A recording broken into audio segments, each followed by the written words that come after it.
Hello, welcome to JIT-TVzw News Bulletin, where we bring you daily news, information, current affairs, business and investment, as well as finance and what is happening in the world of stock markets and global economics.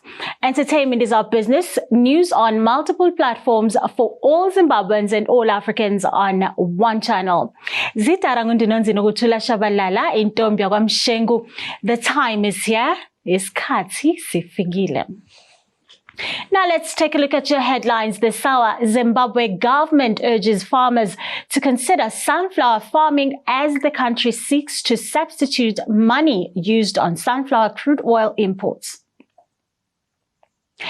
African tech startup ecosystem trebles following the total funding exceeding to $2 billion mark for the first time.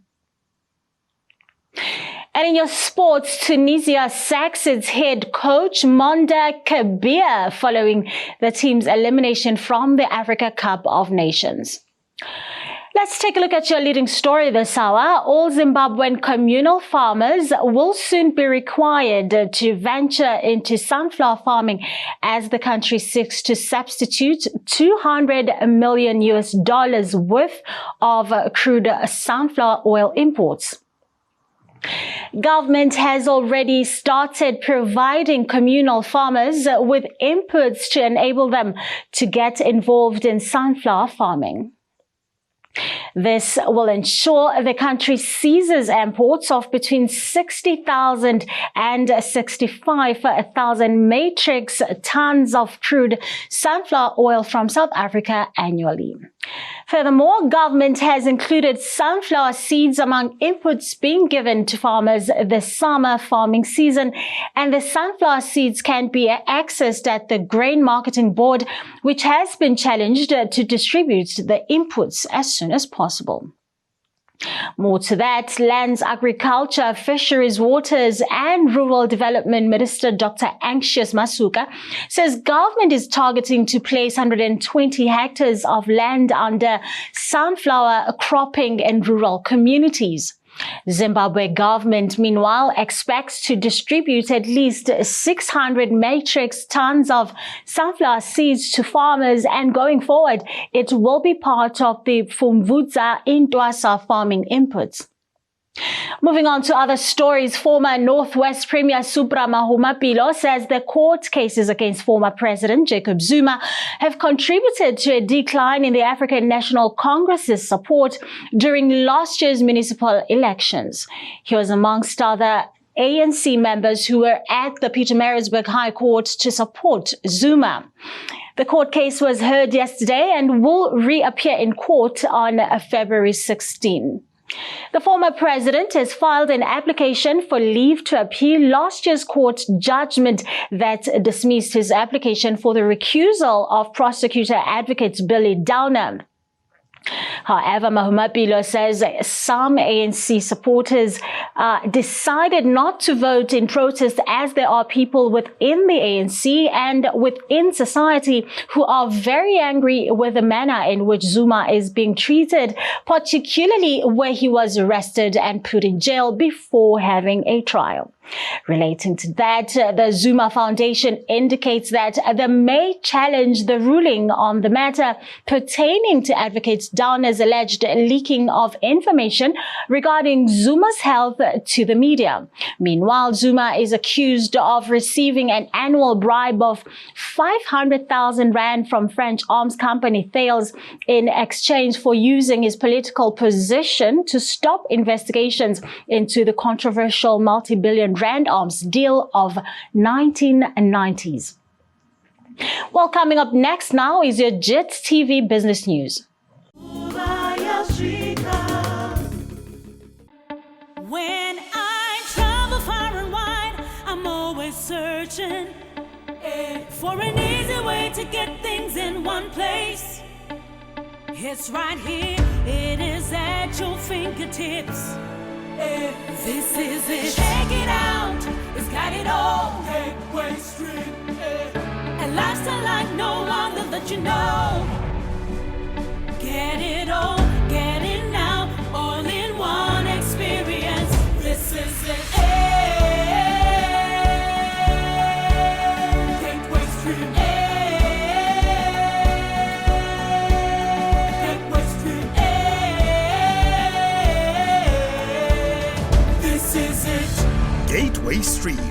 The future is here now. Download the app from Google Play and Apple App Store. Gateway Stream, a subsidiary of the Rainbow Tourism Group.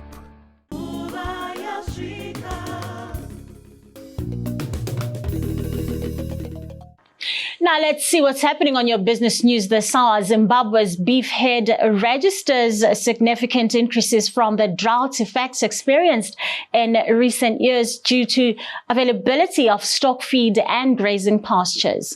Latest statistics from the Reserve Bank of Zimbabwe reveal the performance of the cattle industry measured from the formal sector slaughters had improved significantly. Formal sector cattle slaughters in Zimbabwe stood at 79,000 head in the third quarter of 2021, an increase of 22% from 64,000 head slaughtered in the same quarter in 2020. Cumulatively, 215,000 cattle were slaughtered up to September 2021 from up to 161,000 cattle that were slaughtered in 2020. Well, the increase in the number of cattle slaughtered was also indicative of the recovery of the national beef herd from the effects of droughts and high diseases incidents which occurred in the previous 2 seasons.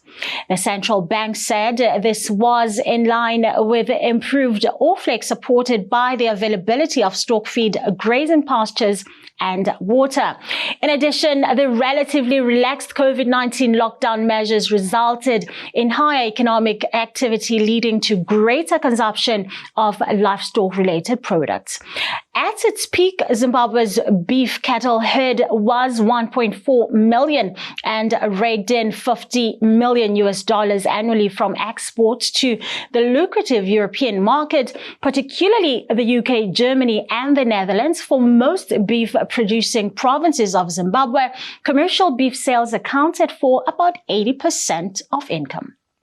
Moving on to more business news, Nigeria, Egypt, South Africa, and Kenya remain Africa's big four from a funding perspective in 2021 in terms of securing a greater share of total funding in the technology investment startups between them than in 2020.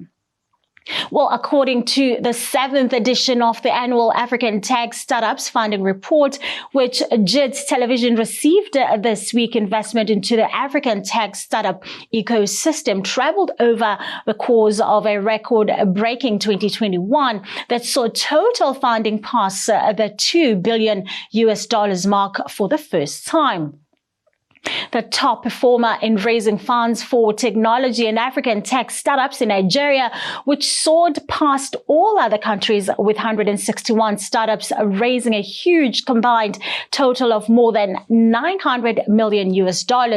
Though Nigeria and the rest of the big four remain clear leaders, there is still plenty of activity elsewhere on the continent, with startups backed in 24 African countries. The fintech sector on the continent is yet again the most attractive to investors in 2022, with more startups securing funding than any other sector and a combined total that dwarfed all others. The sector broke the $1 billion funding barrier, something the African tech space only managed for the first time in 2021, with fintech accounting for almost half of total investment.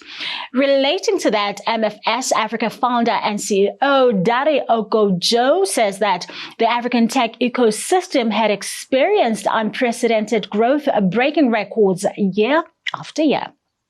Now let's see what Dennis Pine has for us on your sports and entertainment.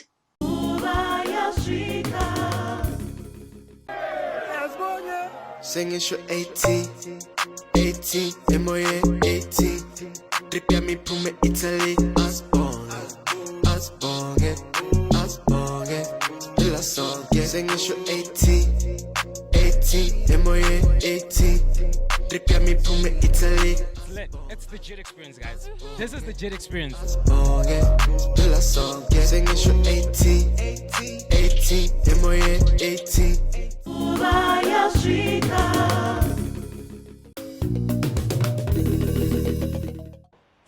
Hello Hello and welcome viewers, my name is Denise Pan and you're watching JIT-TV Sports and Entertainment News.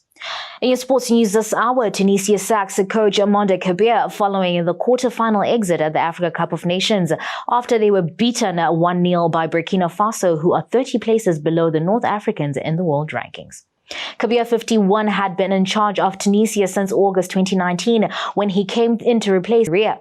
Kabir helped Tunisia to reach the Arab Cup final in Doha, Qatar in December 2021 before losing 2-0 after extra time against Algeria, and Tunisia's AFCON journey was ended in the quarter-final stage as they failed to get past a resilient Burkina Faso side. Meanwhile, news in Harare is that flamboyant businessman Philip Chiangwa and Norton Member of Parliament Temba Mliswa have been drawn in a nasty social media fight, and the altercation has been circulating on all tabloid platforms in Zimbabwe, with Mliswa openly threatening to beat up ZANU-PF politician Chiangwa if ever they're to meet face-to-face. Mliswa and Chiangwa's relations soured through the ZANU-PF provincial elections at the end of last year when Chiangwa was accused of backing Mary Mliswa's opponents.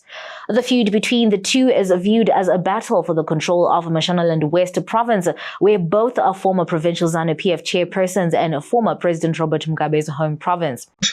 Is a land baron at the end of the day. He's implicated in land issues and so forth. And Philip is the one that I beat in Marsh West as a chairman. You've got to know that. He thought he would win Marsh West. I don't come from Marsh West. He's a true Zezuru from Zimba. But I totally cleaned him because he's not liked by people. Philip is a big mouth at the end of the day who doesn't do much. Imbiri Kudara, Philip, whoever follows Philip right now, clearly he hasn't got his head screwed on. Mliswa is a former fitness trainer and a bouncer and is now a motor-mouth politician who is shown in the videos working up the weights while shadowboxing, an intimidating posture which social media users quickly dismissed as playing to the gallery. For his part, Chiangwa reportedly refused to entertain any public fights with Mliswa and said in response that he does not entertain people who are not in his league. This brings us to the end of your sports and entertainment news at JIT-TV this hour, and coming up next is the JIT-TV Weather Report.